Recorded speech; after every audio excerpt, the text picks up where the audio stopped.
to meet that global demand, and we will have frittered away industry in Canada and made not a difference at all to tackle the overall picture of global climate change. And so we have to be very careful about supply-side measures and blocking projects in Canada without considering the impacts around the world. Great answer. Statements by members. Déclaration de député. The honourable member for Nanaimo Ladysmith. Thank you, Mr. Speaker. I would like to give my warmest holiday wishes to my constituents in Nanaimo Ladysmith and to all Canadians. I also want to congratulate Greg McDougall and the innovative team at Harbour Air. On Tuesday morning, I watched with enormous pride as Harbour Air made history with a test flight of the world's first fully electric commercial aircraft. Harbour Air is a regional airline that provides an important transportation link between coastal communities in southern BC. They have been working in partnership with Magnex to become the world's first fully electric airline by converting their seaplanes to E-planes. With the success of Tuesday's test flight, they moved closer to the goal and positioned a Canadian business as a global leader in zero-emissions air travel. This company has seen both the challenge and opportunity posed by climate change and have stepped up for our children and grandchildren. I can't wait to take my first trip on an E-plane. Congratulations, Harbour Air.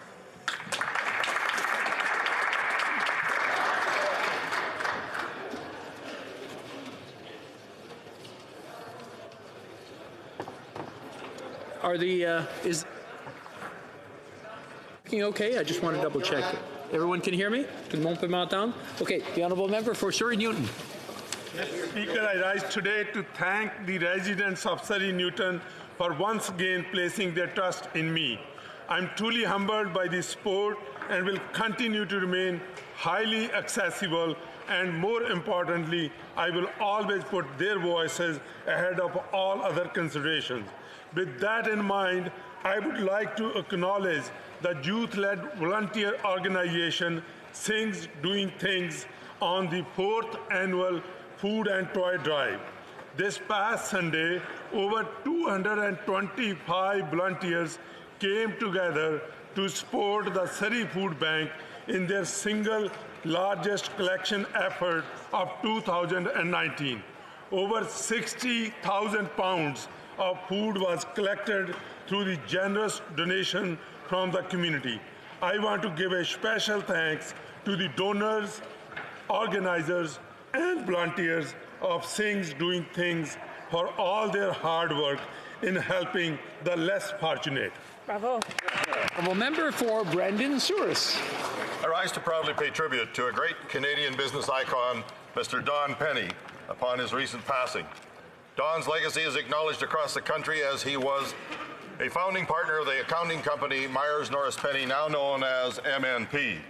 Becoming CEO in 1977, he was proud that the small accounting firm that started in Brandon, Manitoba, now has offices across Canada and employs more than 4,500 people. In recognition of his business acumen and philanthropic spirit, he received our nation's highest honor, the Order of Canada.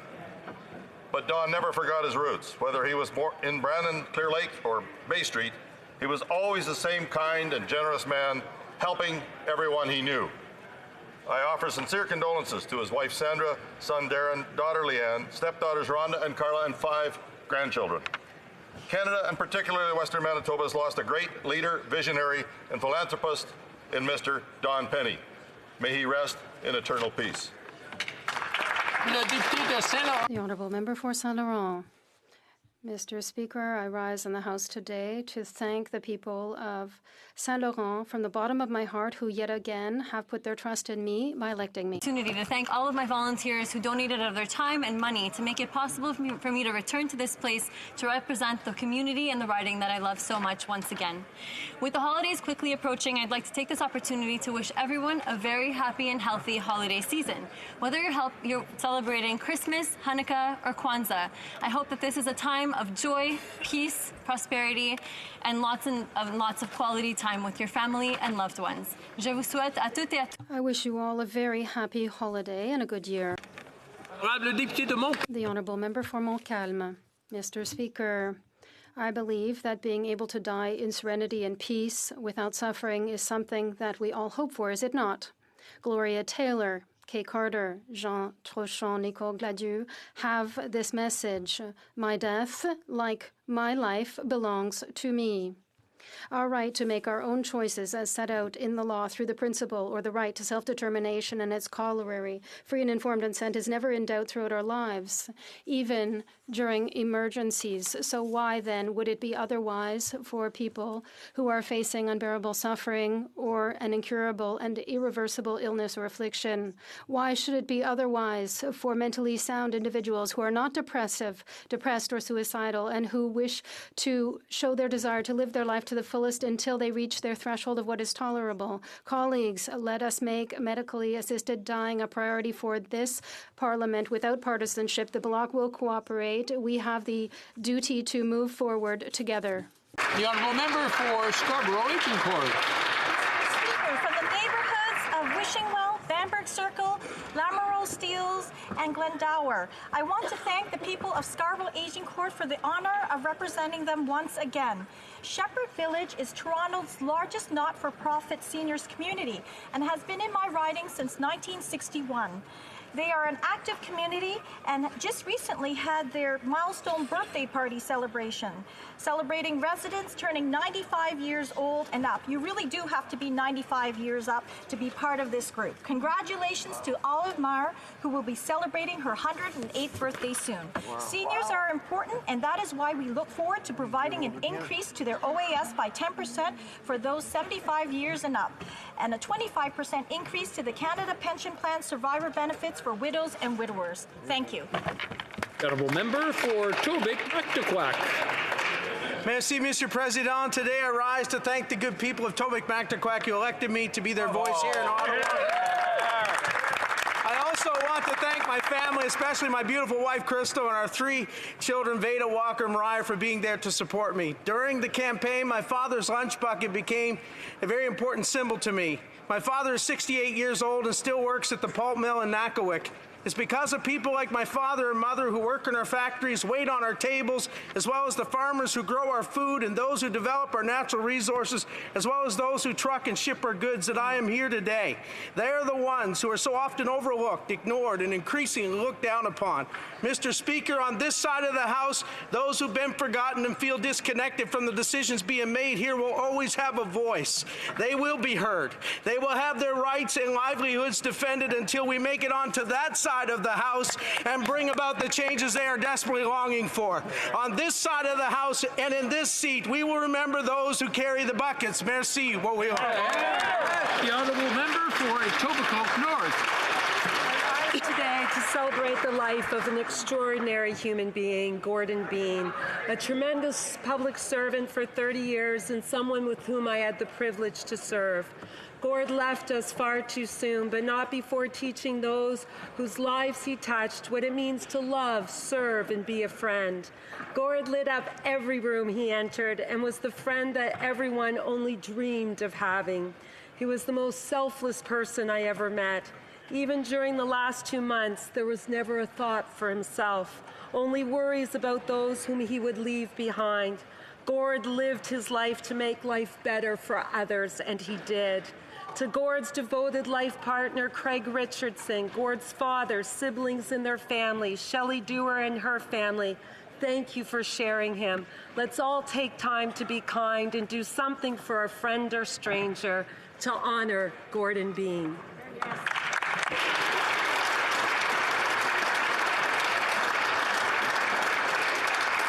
The honourable member for West Vancouver, Sunshine Coast, Sea to Sky Country.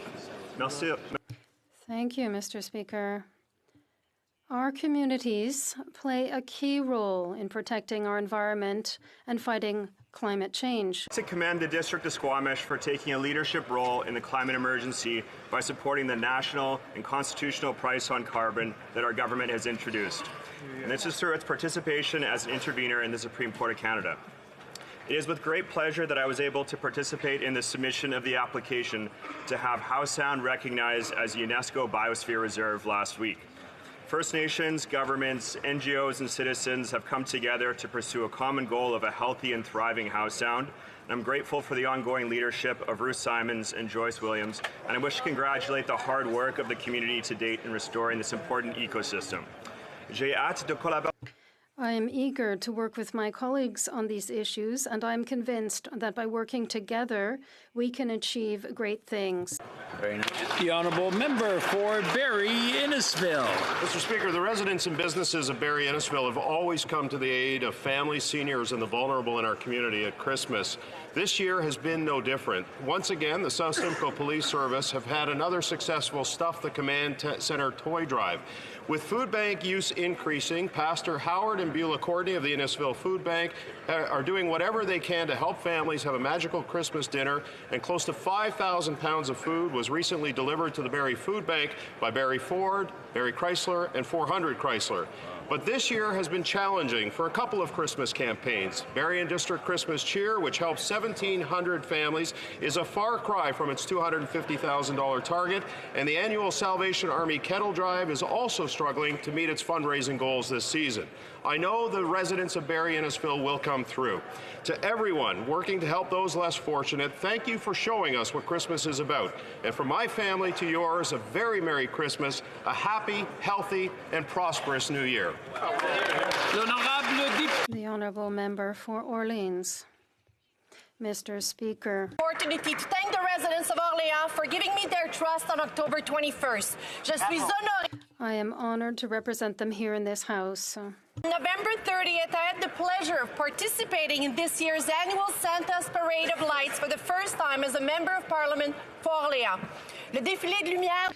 Santa's Parade of Lights was attended by nearly 130,000 people who lined St. Joseph Boulevard, which we proudly call the heart of Orleans. Organized by the members of the Ottawa Professional Firefighters Association, led by Bob Rainboat and Ken Walton, raises money and toys for the Firefighters Help Santa Toy Fund. Congratulations, félicitations to all participants and volunteers who helped make this year's parade such a huge success. Honourable member for Prince George Peace River, Northern Rockies. Thank you, Mr. Speaker. Something historic happened this week in my home province of British Columbia. History was made when Harbour Air founder and CEO Greg McDougall completed the world's first flight for an all-electric commercial plane. In the air for less than 10 minutes, Greg said after the flight that the retrofitted float plane wanted to fly. With the potential to fly about 160 kilometers before it needs to be recharged, the retrofitted de Havilland Beaver proves that commercial electric flight is possible. And we can proudly say we did it first in BC. Congratulations to Greg and everyone at Harbour Air and its partner Magix for this milestone achievement. Congratulations, Greg. Hear, hear. The honourable member for Dauphin, Swan River, Neepawa. Mr. Speaker, it's a tremendous honour to rise in the House for the very first time to thank the very many people that got me here.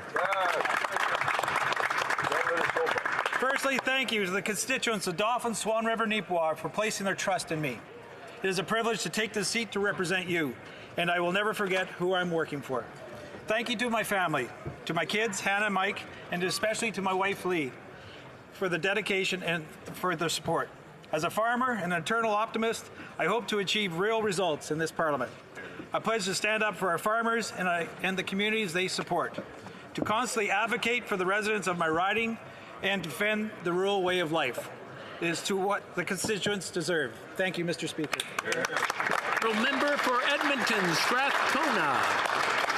Mr. Speaker, it's becoming more and more expensive for average Canadians to pay their bills. Costs are going up across the country, and in Alberta in particular, families are struggling. Car insurance rates have gotten more expensive, electricity bills are higher, and just this week, parents are learning that they will have to pay out of their own pockets for their kids to ride the school bus. On top of all of this, Canadians are still paying some of the highest fees for cell phones and internet bills in the world because this government refuses to do what's right and put the needs of people ahead of the demands of the telecom industry. No matter where you live in Canada, you should be able to stay connected without breaking the bank. Wishing, hoping, and just claiming that industries regulate themselves, it just won't work. Mr. Speaker, Canadians need a price cap on their cell phone and internet bills. The Honourable Member for Berthier-Maskinongé. Mr. Speaker, I would like to pay tribute to two constituents in Berthier-Maskinongé for their extraordinary contribution to civil society. At the most recent convocation at the University of Sherbrooke, Amélie Dranville from Île-du-Pas received her third Governor General's Medal for her excellent grades. Getting this prestigious award 3 times is a rare achievement, and our entire region is very proud of her. Recently, the Commission des Services Juridiques du Québec awarded the Robert Sauvé Prize to Mr. Michel Purcell, coordinator for the organization Travail de Rue Communautaire in the MRC of Maskinongé. He's a resident of Saint-Paulin. He's a pioneer in rural community support services. He has been working with the most marginalized members of our society for over 25 years. This award highlights his exceptional contribution to our community. Congratulations, Mr. Purcell, and best wishes for the future. Member for Brantford Brant. Mr. Speaker, December 28th will mark the 76th anniversary of the Battle of Ortona, World War II Italian campaign. The battle described by those who were there as having, quote, the qualities of a nightmare. Ortona took place over the course of 8 bitter days during Christmas of 1943. Victory would cost 502 Canadian lives. The best estimates put civilian deaths at 1,300. Sadly, the town had not been evacuated before being overrun by retreating Germans. The fighting in Ortona that Christmas was hand to hand. Ortona is just one example of the extreme sacrifices Canadians made in the hellish conditions of the Italian campaign. The campaign raged on for 1 year, 10 months, and 22 days. Sacrifices we must always honor, lest we forget.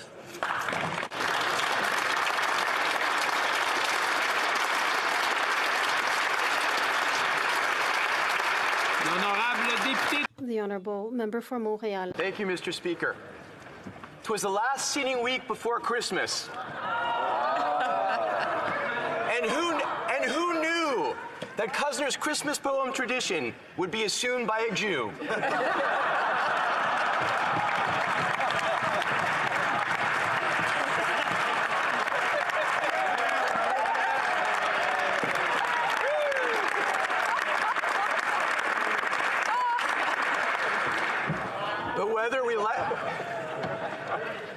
But whether we light the menorah or a big Christmas tree, parliamentarians are asking for presents. On that, we agree. For our Conservative colleagues, I know today has been a shock. In the spirit of the holidays, I'll go straight to the block.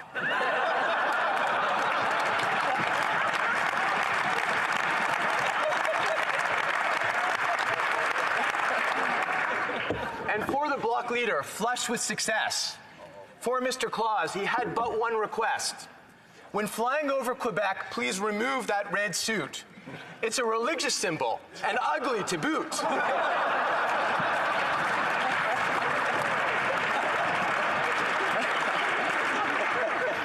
For the NDP, pharmacare was on the list. It's supported by the government, so they've requested a twist. They asked Santa, who was known for passing out candy, to put dental care on the agenda. Wouldn't that be dandy? And when it comes to our PM, we know what he wants, all being equal. No more hot mics and a new Star Wars sequel. So I wish all members some holiday cheer. Enjoy your family and friends and maybe some beer. And when we come back in January, let's see the light. Let's work together for Canadians and let's get it right.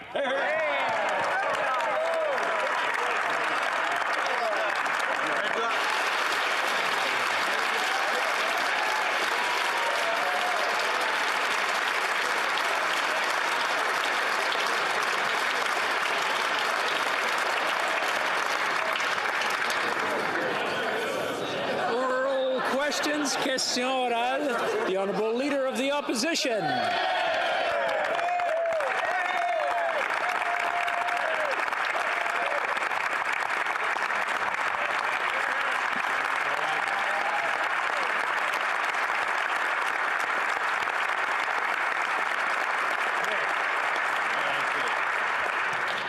Mr. Speaker, last month, 71,000 Canadians lost their jobs.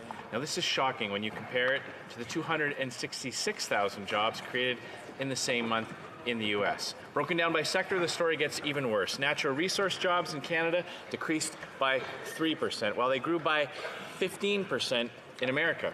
Manufacturing job creation in the U.S. was more than double what it is in Canada.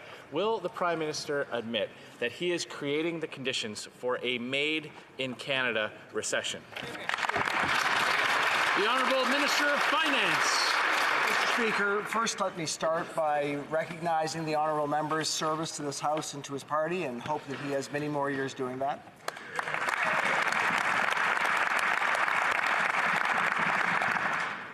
I know that we need to look at the month-by-month numbers because they tell us about what's going on across our country. They tell us about Canadians that are struggling, people that are facing up to real challenges in their lives. Our goal is to continue investing. We know that the program we've done over the last 4 years has created, together with Canadians, over 1 million new jobs. So we're going to continue to invest to make sure we deal with the challenges across our country, improving the situation for Canadians. Honourable Leader of the Opposition. But the plan is not working, Mr. Speaker. This government scared off 56% of foreign direct investment. $100 billion in energy projects were cancelled. Canadian companies are forced to close and sell their equipment to American companies, who then pursue the operations. It seems like this Prime Minister is doing more to create jobs outside of the country than inside the country. Our country needs to focus on jobs and growth again. Will the Liberals present an economic update this week? Honourable Minister of Finance. It's very important to have a clear approach to the economy and to give Canadians information about the state of our finances. There will be an update in the coming days. What I can say now is that we will be continuing on with our approach to invest in Canadians, to invest in infrastructure, and this way we will have significant growth in the country and low in unemployment. Thank you. The Honourable Leader of the Opposition. Mr. Speaker, the problem is that their high tax, high regulation, big borrowing approach isn't working. It may be creating jobs in other countries. Foreign direct investment into Canada has fallen by 56% since this government came to power. Over $100 billion of investment in the energy sector has been cancelled. And 5 G8 countries have a significantly lower unemployment rate than does Canada, including Japan, Germany, the US, the UK, and even Russia. Will the Prime Minister abandon this course of action? The Honourable Finance Minister. Mr. Speaker, let me start by acknowledging that we do need to continue to focus on how we can ensure the economy does well. Our approach has been to make investments in our economy, and that approach has clearly been working. We've been able to have a higher level of growth than we would have had otherwise. We are expected next year to have among the highest levels of growth in the G7 countries. And of course, we're going to continue to invest across the country to make sure that we have strong employment all across the country, including in those regions of our country that are experiencing particular challenges. Member for Aurora, Oak Ridges, Richmond Hill. Mr. Speaker, yesterday the official opposition was finally briefed on the new NAFTA after it was signed.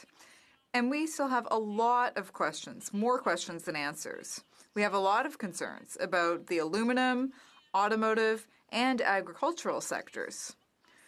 The Prime Minister would love for us to ratify this agreement without any real scrutiny. When will the Liberals publish impact assessments for this new NAFTA? The Honourable Deputy Prime Minister. Mr. Speaker, let me be very clear. This agreement puts an end to the existential threat that our country was facing from the time Donald Trump first threatened to rip up NAFTA. That was a real issue for our economy and our country. We avoided that threat. For Canada, the only step left is to ratify this agreement. Endangering the ratification of the new NAFTA would mean playing partisan politics and putting that above of the national interest. The Honourable Member for Aurora Oak Ridges, Richmond Hill. We're asking for the economic impact analysis so we can make an informed decision. While the Prime Minister's undiplomatic behavior at Buckingham Palace is providing comedians with new skit material, for Canadians this is no laughing matter. The relationship between Canada and the United States is crucial. Canada's foreign policy, domestic defense policy, and trade partnerships are all shaped by historically strong and positive relationship with the United States. What will this Prime Minister do to regain a sense of trust and partnership with the President of the United States so that Canada's interests are defended? The Honourable Deputy Prime Minister.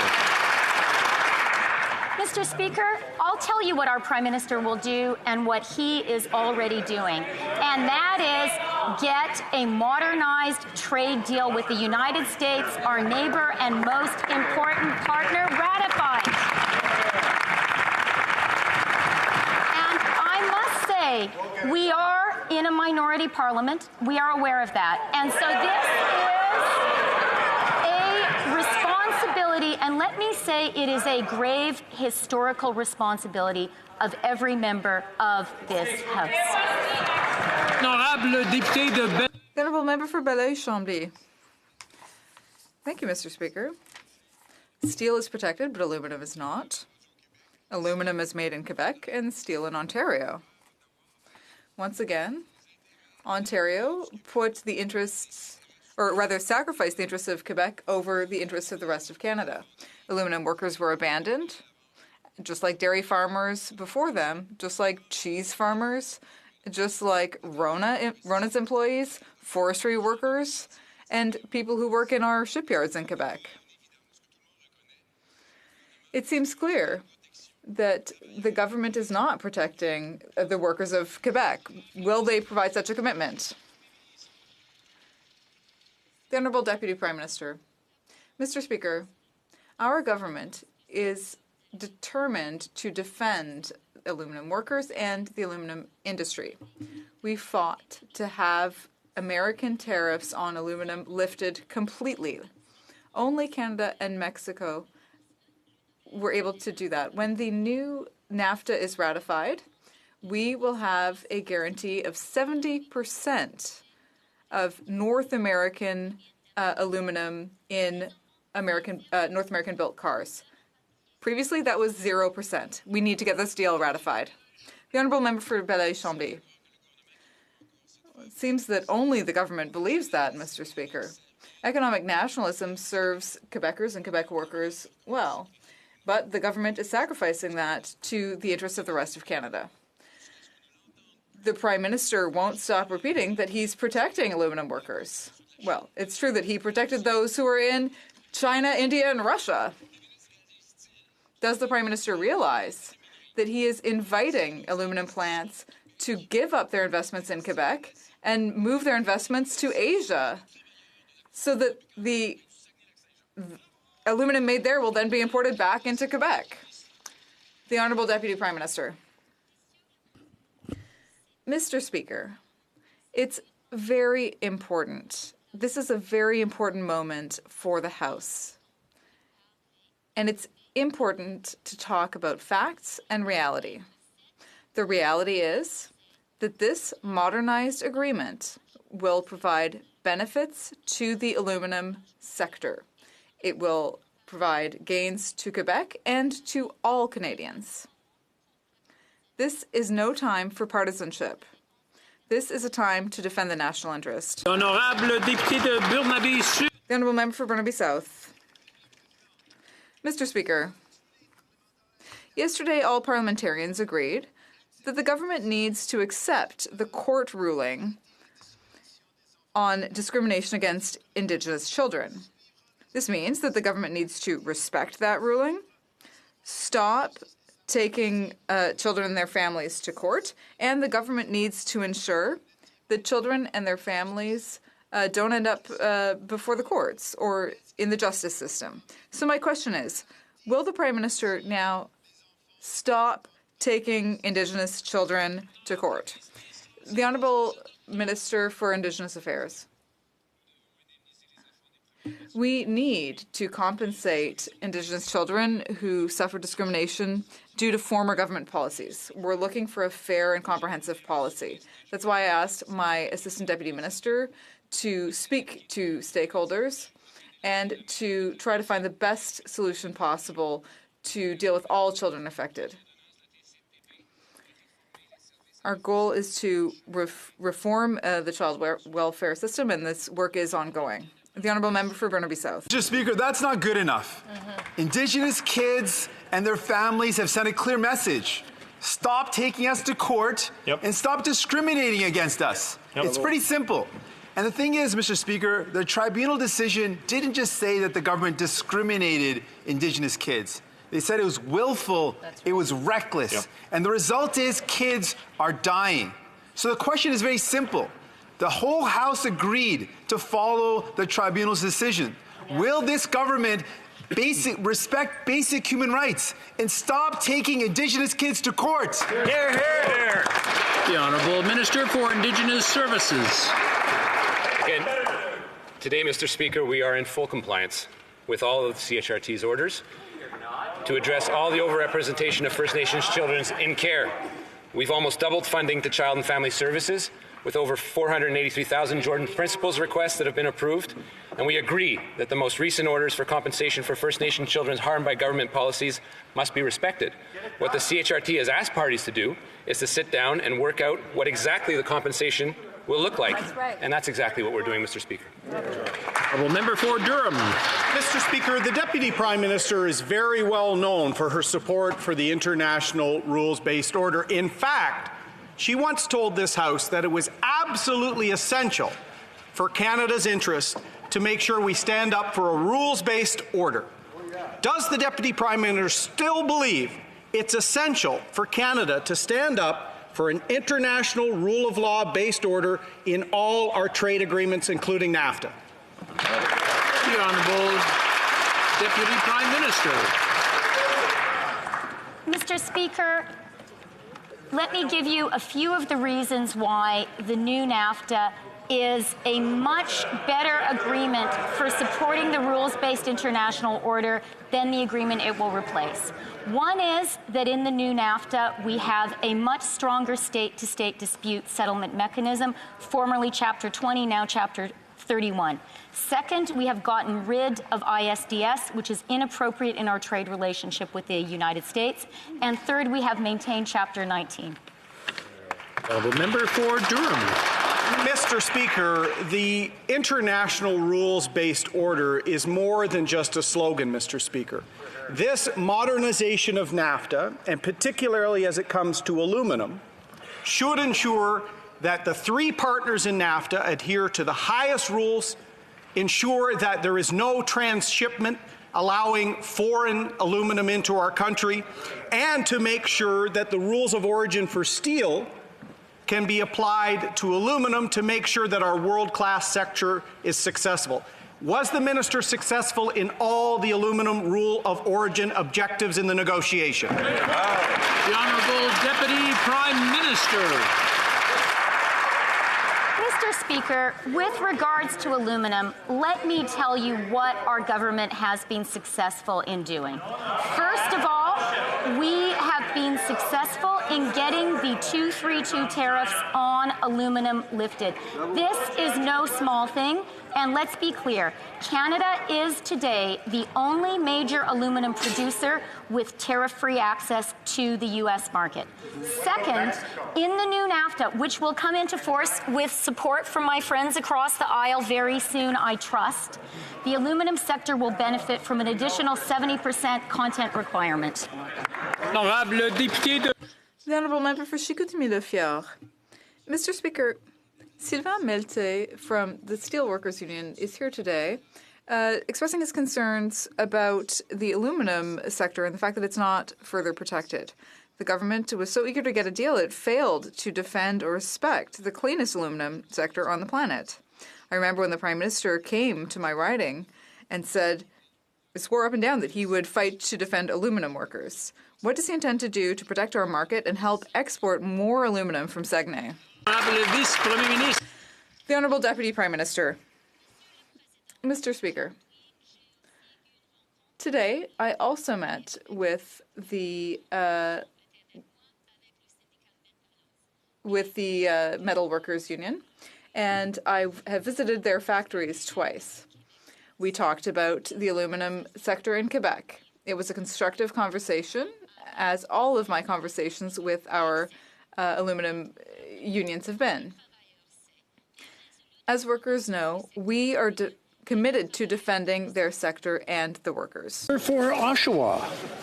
Mr. Speaker, there's pain in Canada's auto industry. The loss of 1,500 jobs at Chrysler, 450 job losses at Ford, and the closing of our GM assembly plant in Oshawa. Evidence of a crisis ignored by this Prime Minister. Now, at a time when he should be focusing on keeping jobs in Canada, the Prime Minister has agreed to new rules that hurt the Canadian aluminum industry and has spent his time focusing on the best way to draw the ire of the U.S. President. Mr. Speaker, when will this Prime Minister start focusing on the crisis in Canada's auto sector? Hear, hear. The Honourable Minister for Innovation.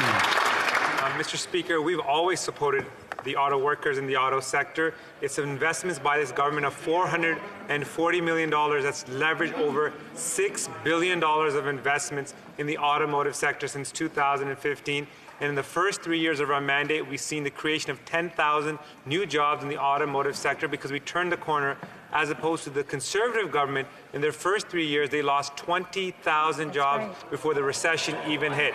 And with respect to the new NAFTA, the rules of origin will provide more opportunities for Canadian supply chain because more of those parts will be sourced locally. Honourable Opposition House Leader. Mr. Speaker, while our neighbours to the south added more than 250,000 jobs last month, here in Canada, 71,000 Canadians lost their jobs. And that's not even bad compared to what's happening in the natural resources and energy sector. Over the past 2 years, employment in Canadian mining, oil, and gas has shrunk by over 3%, while in the U.S., in those same sectors, they've grown by over 15%. This is what happens when you have a Prime Minister who does not support our oil, gas, and mining sectors. When will the Prime Minister finally get to work doing something to get jobs back in these industries? The Honourable Minister of Natural Resources. Speaker, I am happy to report that the past couple of weeks have been somewhat good for getting our resources to market, and I'll tell you why. Not only is construction on TMX underway, but I am also happy to report. I'm just going to have to interrupt the Honourable Minister for a second. I'm having a hard time hearing the answer, which I'm sure we're all looking forward to. I just want to remind some of the members, I know they're whispering, but their voices, some of them have wonderful voices that carry very well. I'm sure they don't mean to shout. It's just they're talking to someone nearby, and I want them to be conscious that there's an answer being answered. The Honourable Minister for Natural Resources. We on this side of the House understand that the sector is going through some trying times. But we know that it is getting better with the construction of the TMX pipeline. We know that it is getting better with Line 3, which is coming into service now on the Canadian side of the border. This not only provides opportunities for the industry per se, but it also provides opportunities for Indigenous workers along those pipeline routes, Mr. Speaker. The Honourable Opposition House Leader. Well, Mr. Speaker, somewhat good is probably about a D+ where we're from, so that's not good enough. And it's clear that the reason this is happening is because of government policies. The Prime Minister has really set the stage for a made-in-Canada recession.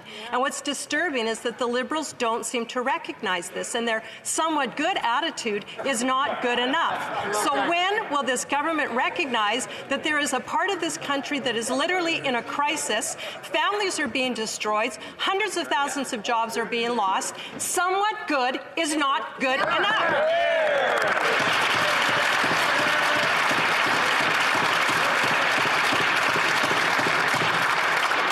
The Honourable Minister of Natural Resources. Mr. Speaker, I acknowledge that somewhat good is not good enough, but I would ask then, Mr. Speaker, if a government was not able to get TMX built, And if a government was not able to get Line 3 completed on the Canadian side of the border, what grade do you give that? I'd give it an F. Thank you, Mr. Speaker. The Honourable Member for Manicouagan. Mr. Speaker, I'll explain the reality to the Deputy Prime Minister. The reality is that the new NAFTA is a betrayal of aluminum workers in Quebec. That's workers in Saguenay-Lac-Saint-Jean, but also 900 workers of Alouette in Sept-Îles, 700 workers at Alcoa in Bécomo, families in Bécancour and Deschambault. These people are just as important as our steel workers. These people and their jobs should be valued.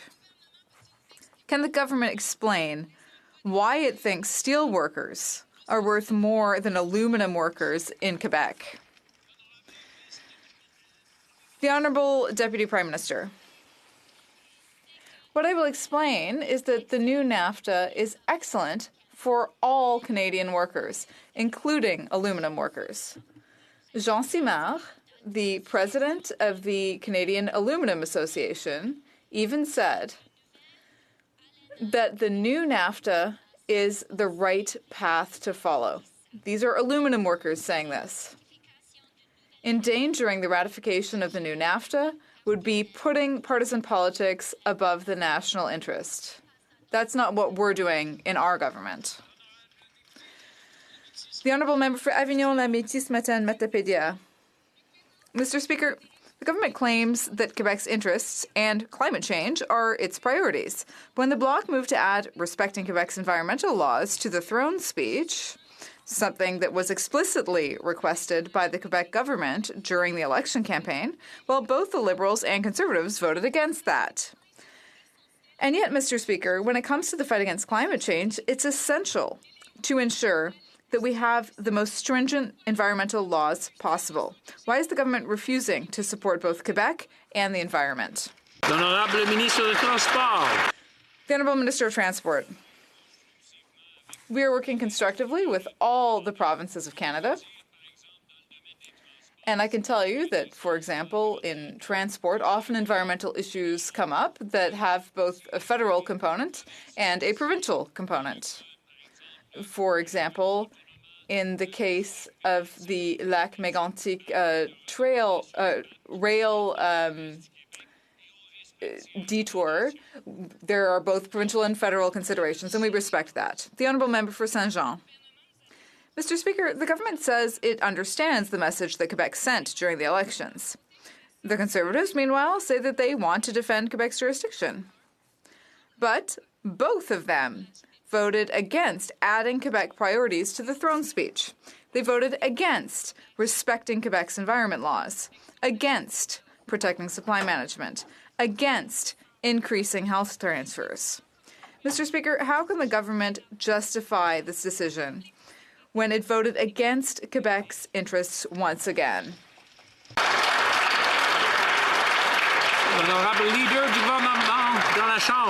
Honourable Government House Leader. Mr. Speaker, there are 35 proud Quebecers sitting on this side of the House who have been working every day with the government of Quebec, with different municipalities in Quebec, and whether it comes to infrastructure projects or environmental projects or the new Champlain Bridge toll, all of the investments that we've done, you know, we do this because we care about the interests of Quebec and Quebecers. The Honourable Member for Carleton. On sait déjà que le Canada. Well, Canada has lost 71,000 jobs in November. We also know that there was a 13% increase in the insolvency rate. Half of Canadians are only $200 away from insolvency. And now we've learned that the default rate for non-mortgage related debts has hit a record in recent months. Is this or is this not the necessary conditions for a recession? The Honourable Minister of Finance. Mr. Speaker, 4 years ago, we had a very low rate of economic growth. We had a very high rate of unemployment. So we decided to make investments in families and in infrastructure. Now we have an economy that is growing. Of course, there are always challenges, but we will continue to make those investments to improve things for people who are vulnerable and to create an economy that works for all Canadians. Dieter Carlton. Speaker, we already know that we lost 71,000 jobs last month, that there has been a 13% increase to a 10-year high in the number of people who have become insolvent. Now we know as well that the rate of Canadians defaulting on non-mortgage credit reached its highest third quarter pace in 7 years. Yep. Mr. Speaker, isn't this government creating the conditions for a made-in-Canada recession? Yeah. The Honourable Minister of Finance. Mr. Speaker, it's always important to recognize that there are challenges. Canadians are going through challenges in parts of the country. We need to be focused on how we can deal with those challenges. At the same time, we need to recognize that investing in our collective future is the way that we can actually experience success. We've seen over 1 million new jobs created by Canadians over the last more than 4 years. We're going to continue to invest to deal with these challenges so that people can have confidence in their future for themselves and their families. Well, member for Carleton. Well, confidence is not what Equifax is expressing. Its vice president said, and I quote, "There's been a significant increase in consumer bankruptcies." So now we have people, a 7-year high in third quarter defaults on non-mortgage debt. We have a 10-year high in the number of people who have gone insolvent. 71,000 people losing their jobs. The minister continues to sing, "Don't worry, be happy," while Canadians are falling behind and losing their jobs. Why is he and his government continuing to create the conditions for a made-in-Canada recession? The Honourable Minister of Finance. Actually, Mr. Speaker, we just came through an election campaign where we said, no, in fact, we need to pay very close attention to the challenges that Canadians are facing. And that's the reason that we need to continue to invest. That's the reason that we need to recognize that things like what we put forward this week, a reduction in taxes for 20 million Canadians, is an important way for them to feel a greater sense of confidence and them having enough money to spend for themselves and their families. We are going to continue with our approach to invest. It has seen success. And of course, as we face challenges, it's important to stay on that track. Well, member for Churchill, Chewatnook-Aski. Mr. Speaker, when it comes to First Nations, this Prime Minister says one thing and does another. On the one hand, he says that he believes in reconciliation, and on the other, he's dragging First Nations children to court. Instead of starting reconciliation, his government is continuing colonization. Let's be clear, the negligence of this government towards these children is costing us lives. Will this government stop taking First Nations children to court? Yes or no? The Honourable Minister for Indigenous Services. Mr. Speaker, we have been fully upholding the tribunal's orders regarding the problems of the overrepresentation of children in foster care. We've doubled services to children and families. Almost 500,000 people have been beneficiaries of the Jordan Principle. We've agreed with the court's tribunal regarding the compensation to be paid to Indigenous children. Parties now need to sit down and determine what the compensation process will look like, and that's what we're going to do. Member for Timmins, James Bay. Well, since this Prime Minister began his legal vendetta against the Human Rights Tribunal, we have lost over 100 First Nation children in Ontario alone, including 16-year-old Devin Freeman, who hung from a tree for 7 months outside the group home. And it's been over a year since the Prime Minister's lawyers told the Rights Tribunal they were not going to negotiate with Cindy Blackstock about compensation. They would rather litigate, and they are still in court trying to quash this decision. So Parliament has ordered this Liberal government to stop this vendetta. When are they going to call off their lawyers? Hear, hear. Honourable Minister for Indigenous Services. Mr. Speaker, we agree that we must compensate First Nations children harmed by past government policies. We're seeking a solution that is at the same time comprehensive, fair, and equitable.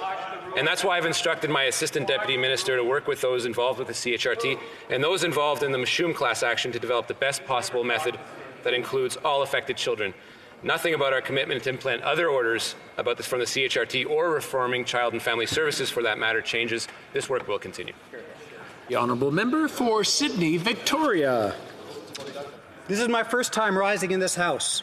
I would like to thank the good people from Sydney, Victoria for electing me as their Member of Parliament. I would also like to thank all the volunteers whose hard work resulted in our victory. The member has provided a translation of his question. According to the translation, it says, all my relations, we are currently in the United Nations Year of Indigenous Language.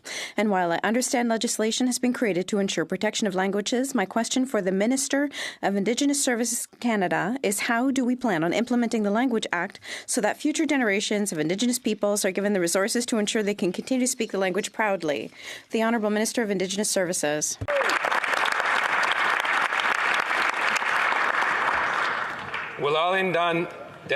According to the translation provided, the minister has thanked the member for his question. Those who know best how to revitalize their languages, Indigenous peoples and teachers. And we're doing so by providing $337 million over the next 5 years for Indigenous languages and $1,500 per year for each K-12 First Nations student as part of the new co-developed education funding policy. This government is firm in its resolve to support Indigenous languages.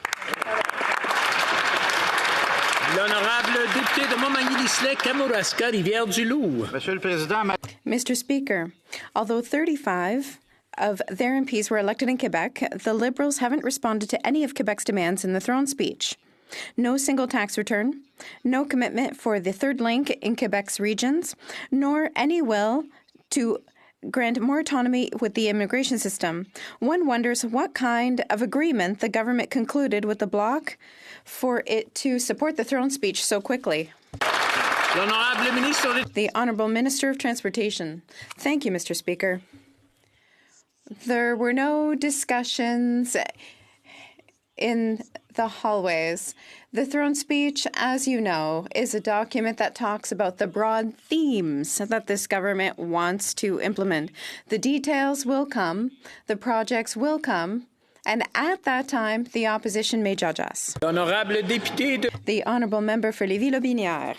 Mr. Speaker, we, the Conservatives, truly care about the interests of Quebec's nation, and we will work tirelessly so that Quebec remains strong in a united Canada.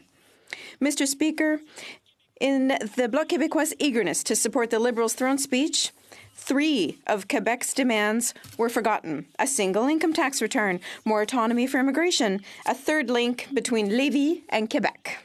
Mr. Speaker, where are the Liberal MPs and the Bloc Québécois MPs when it's time to work in Quebec's best interests?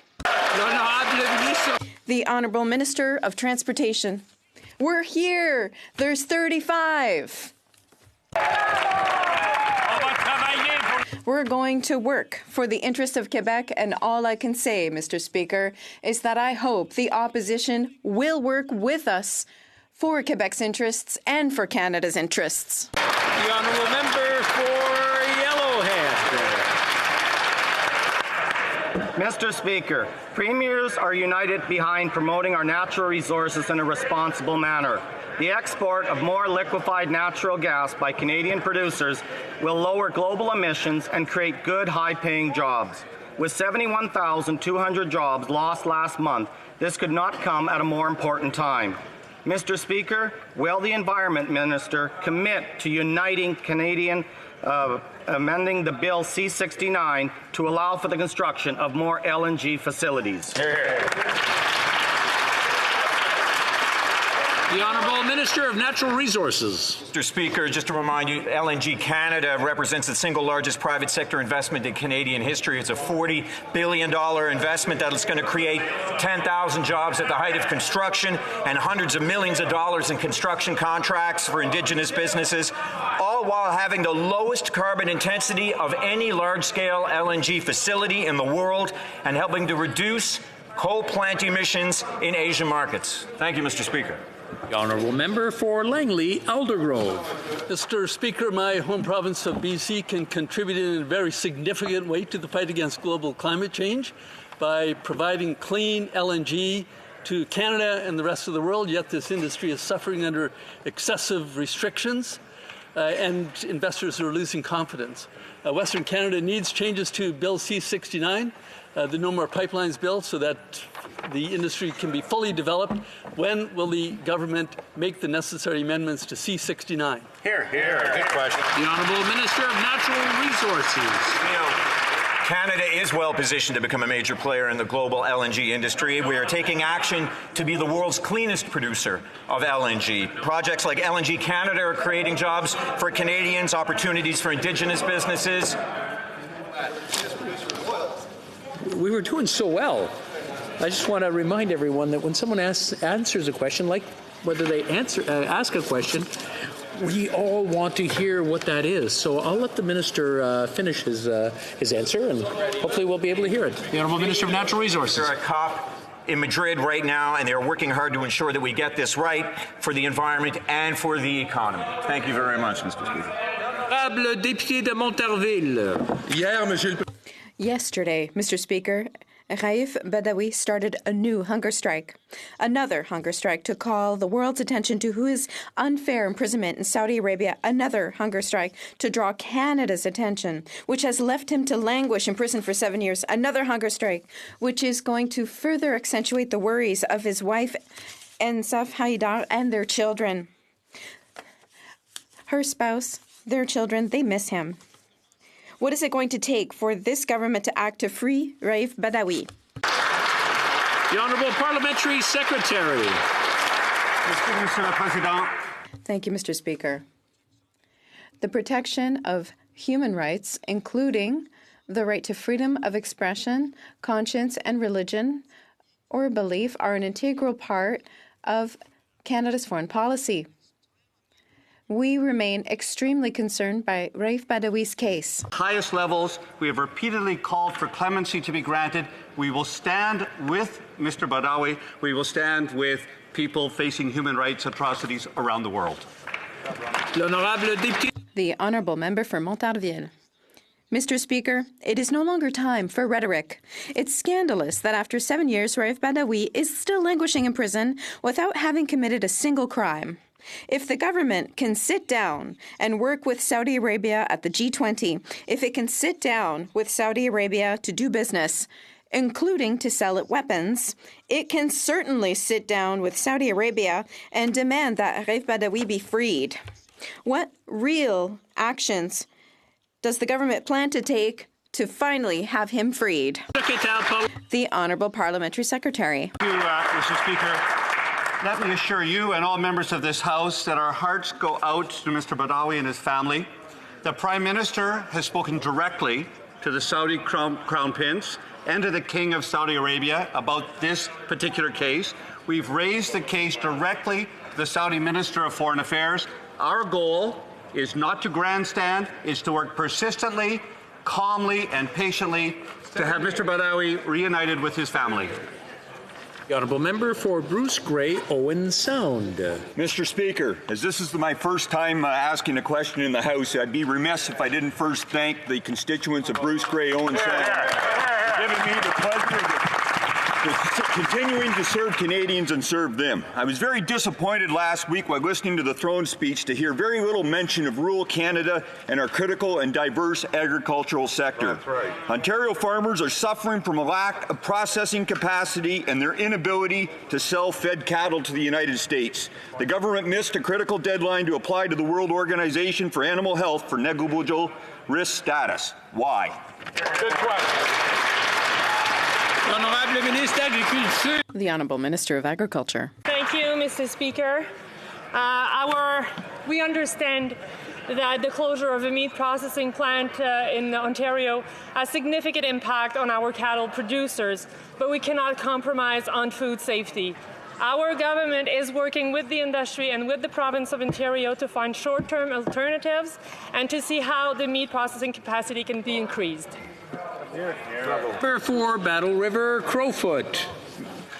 Mr. Speaker, Battle River Crowfoot is proud to produce some of the best beef in the world. Yet we are still recovering from the BSE crisis that nearly devastated the industry a decade and a half ago.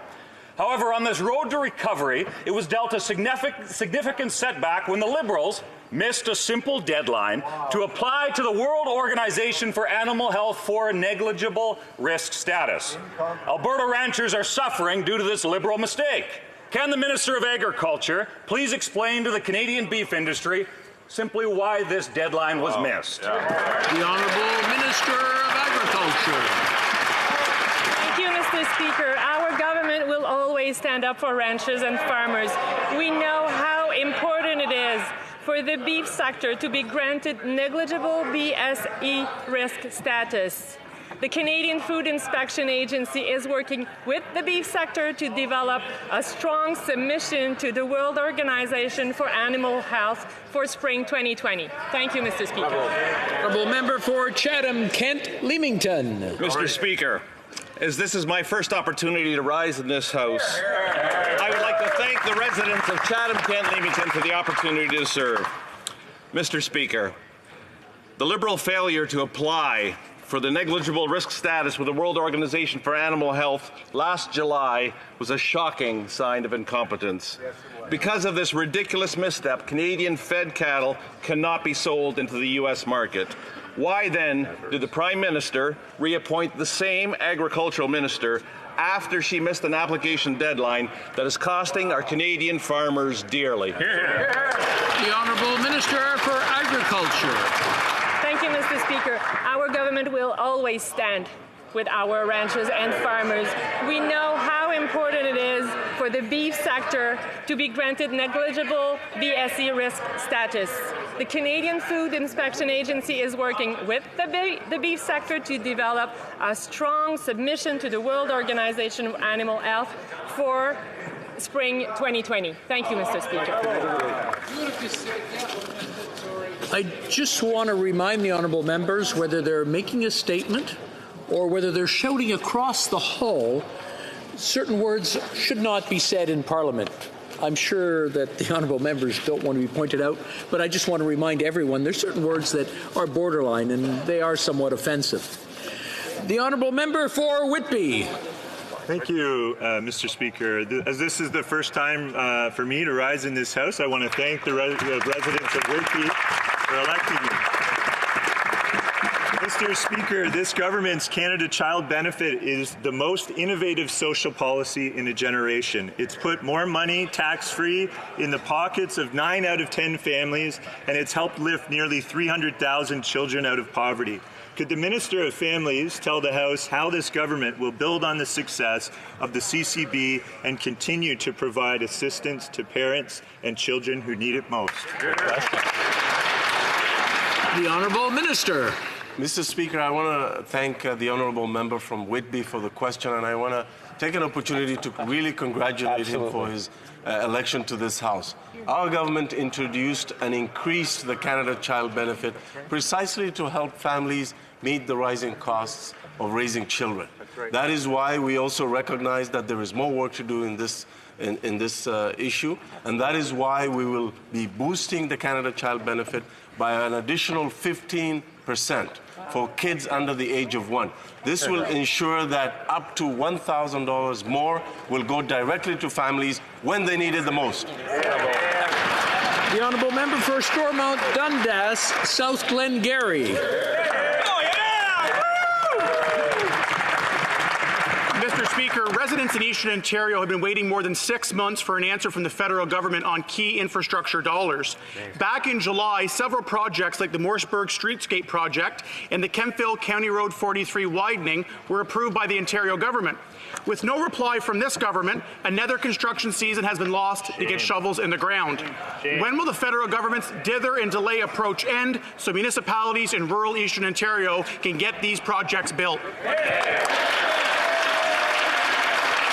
The Honourable Minister for Women's Services. Mr. Speaker, our Our government will always stand with Canadians, particularly those in small rural communities, to ensure that they maintain the health and the vitality of their communities by investing in infrastructure. Right. We are working closely with municipalities as well as provinces who are nominating initiatives. We have a small communities fund carved out in our infrastructure envelope worth $2 billion. And we look forward to connecting Canadians in smaller communities so that we can all thrive. Here, here. The honourable member for Parry Sound, Muskoka. Mr. Speaker, in August, the Chief of Police for the City of Toronto shared the shocking news that over 300 people accused on firearms charges were walking free on bail. Free to terrorize the GTA. Mr. Speaker, criminals know the punishment does not fit the crime. They know they have a long list of rights and their victims have none. Why is the Liberal government putting the rights of criminals before the rights of their victims and innocent firearms owners in places like Parry Sound, Muskoka? The Honourable Minister for Public Safety. Mr. Speaker, we take the safety of all Canadians in every community very seriously, and that's precisely why our government's going to strengthen gun control. We're going to ensure that police and prosecutors have the tools and the resources they need to keep their communities safe. We're going to invest in kids and in communities to help them make better decisions. Mr. Speaker, we're taking real action. I'm having a hard time hearing the answer. I just thought I'd stop for a second and let it calm down. The Honourable Minister for Public Safety. As I said, Mr. Speaker, we're taking real action to deal with violence in all of our communities. We're taking action to keep our neighborhoods safe and to deal with gun and gang violence. We're taking real action to reduce rural crime, and we're taking real action to reduce violence against women and vulnerable people. Thank you, Mr. Speaker. For Elgin, Middlesex, London. Thank you, Mr. Speaker. Media are reporting that a public servant at the Department of Canadian Heritage was punished for criticizing the Prime Minister. Manjit Bains was said in an interview that she was shocked when she saw the Prime Minister do blackface. She said it didn't make sense for anyone to do that, regardless of the year. When the interview was brought to the attention of her superiors, she was reprimanded. Can the government confirm if this media report is true? The Honourable Minister. The Honourable Minister du Patrimoine. The Honourable Minister of Canadian Heritage. Our world-class public servants do incredible work for Canadians, and we thank them for their efforts. Employees at the Ministry of Canadian Heritage work under a specific set of rules stated in its Code of Conduct. This is in addition to the rules of the Public Service Commission set out for all civil servants, Mr. President. There's an ongoing grievance on this specific case, and we cannot further comment. Thank you very much. The Honourable Member for Brome, Missisquoi. Thank you, Mr. Speaker. Women's Entrepreneurship was on November 19th. It was an opportunity to reflect on the advancement of women's entrepreneurship. Although we still have a lot of work to do, the future is promising. 39% of new businesses created in 2018 were led by women. Can the Minister of Small Business and Export Promotion and International Trade share with this House progress made with the Women's Entrepreneurship Strategy? The Minister of Small Business. First time speaking in this House, I want to thank the people of Markham Thornhill for their confidence in me to represent them here. And I want to thank the honourable member for the question. Our government is committed to the success of women entrepreneurs and women-led and owned businesses. It's why we invested $2 billion on the first ever women's entrepreneurship strategy. This investment is going to add up to $150 billion to the Canadian economy by 2026. We are proud to double the number of female entrepreneurs, helping them export and to create more good jobs for middle-class Canadians. Thank you. The Honourable Member for Courtenay, Alberni. Mr. Speaker, on the West Coast, we are facing a wild salmon emergency with disastrous effects for our region. Historic lows in wild salmon returns and the near extinction of some iconic runs require urgent action from this government. The situation has been getting worse. We need new investment now for Pacific wild salmon habitat restoration, enhancement, and protection. Will the minister let Pacific wild salmon go the way of the Atlantic cod, or will she address this crisis with an emergency relief package? Will she act now, Mr. Speaker? The Honourable Minister for Fisheries and Oceans. Thank you, Mr. Speaker. And Mr. Speaker, as this is the first time I rise in this House, I want to thank the people of South Shore St. Margaret's for re-electing me. I'd also like to congratulate the Honourable Member across the way for his re-election. I look forward to working with him on issues that are important to all Canadians. Mr. Speaker, wild Pacific salmon is extremely important to our economy, to our culture in BC. We know how important it is. That's why we will continue to work with our stakeholder groups, our partners, in order to make sure that we continue to work with this important species, and we look forward to working across the way with all members of this House to deal with these issues. Thank you, Mr. Speaker. Honourable Member for Nanaimo, Ladysmith.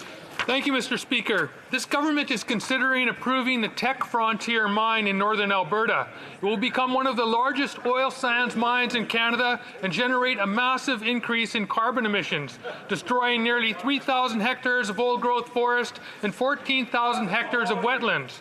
Some affected First Nations were not consulted because they are in the Northwest Territories. They oppose this project. Mr. Speaker, will the government do the right thing and say no to Tech Frontier? The Honourable Minister of Transport. Mr. Speaker, I want to assure my colleague that under the new Impact Assessment Act, we will do our homework. We oversee fair and thorough environmental assessments that are grounded in science, evidence, and Indigenous traditional knowledge. This is a major project. We're very conscious of it, that our government will need to decide on in the next year or so in the context of a range of factors. Thank you. Bravo, Mark. And that concludes question period for today. Nous avons There is a call to order by the member for Saint-Jean. Mr. Speaker, I am asking for unanimous consent from the House on the following motion, that it be resolved that I apologize. I could not hear what you said. I know that other members have not heard you. Without hearing the motion, it is hard to decide whether to support your motion or not. So please, I will give the member for Saint-Jean the floor again. I will repeat the content of the motion. Be it resolved that the House give Raouf Badawi the title of Honorary Citizen of Canada. The honourable member, does she have the unanimous consent of the House of Commons to move the motion? No, there is not unanimous consent. Weekly statements, the Honourable Government House Leader. Oh, sorry. Thursday question? Yes, I'm sorry. We've got the Honourable Opposition House Leader. Thank you, Mr. Speaker, and I'm very happy to be able to rise today. It's, I guess, our only second Thursday, and it'll be our last Thursday question before we rise for the Christmas holidays. And so I do want to begin by wishing everyone in this place a very Merry Christmas, a happy holiday, and the very best of health and happiness for 2020. I also want to wish you a very Merry Christmas, Mr. Speaker. Congratulations again on being elected as our Speaker, and I hope your 2020 is a very good year. And to the clerks, the pages, everyone who serves us and looks after us in such an excellent way, I know on behalf of all of us here in the Conservative Caucus, we wish everyone here on the Hill a very Merry Christmas and the best of the new year. Mr. Speaker, I also would like to ask our honoured Government House Leader if he could please let us know what we will be looking at for the rest of this week. Thank you very much. The Honourable Parliamentary Secretary to the Government House Leader. Before he starts, I just want everyone to say shh.